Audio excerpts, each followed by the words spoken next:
Welcome मंडळी, स्वागत आहे तुमचं. खूप वर्षापूर्वी लक्ष्मीनारायणाचा जोडा या एकांकिकेपासून सुरुवात झालेला हा प्रवास गांधी टॉक या सिनेमापर्यंत येऊन पोचला आहे. एका सर्वसामान्य कुटुंबातून आलेला हा कलाकार आज बॉलिवूडमध्ये सुद्धा राज्य करीत आहे. रोहित शेट्टी, अजय देवगण, रणवीर सिंग, विजय सेतुपती, अरविंद स्वामी यांच्यासोबत जेव्हा आपण या कलाकाराला स्क्रीनवरती बघतो, तेव्हा मात्र नक्कीच आपुलकीने बोलतो, आपला सिद्धू. सिद्धार्थ जाधव याचं एक नवीन नाटक लवकरच रंगमंचावर येत आहे. नाटकाचं नाव आहे ॲनिमल. लेखन आणि दिग्दर्शन स्वतः महेश मांजरेकर सर यांनी केलं आहे. मराठी आणि हिंदीमध्ये प्रचंड यश मिळून सुद्धा मराठी रंगभूमीची नाळ मात्र ते अजूनही जुळली नाही. त्याचं कारण म्हणजे मराठी प्रेक्षकांचं असलेलं प्रेम आणि नवीन काहीतरी शिकण्याची असलेली वृत्ती.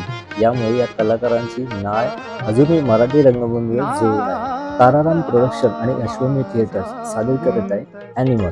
शुभारंभाचा प्रयोग 19 मार्च गुरुवारी रात्रोঠিক 8:30 वाजता गडकरी रंगायतन ठाणे. 20 मार्च शुक्रवारी दुपारी 4 वाजता प्रबोधनकार ठाकरे बोरिवली. 21 मार्च शनिवारी रात्रोঠিক 8:30 वाजता विष्णुदास भावे वाशी. 22 मार्च रविवारी 8:30 वाजता शिवाजी मंदिर दादर. 25 मार्च बुधवारी 8:30 वाजता दीनानाथ पार्ले. तर मंडळी, आपल्या सिद्धीचं हे नवीन नाटक लवकरच बघा. भेटूया पुढच्या व्हिडिओमध्ये. तोपर्यंत लोभ असावा मंडळी.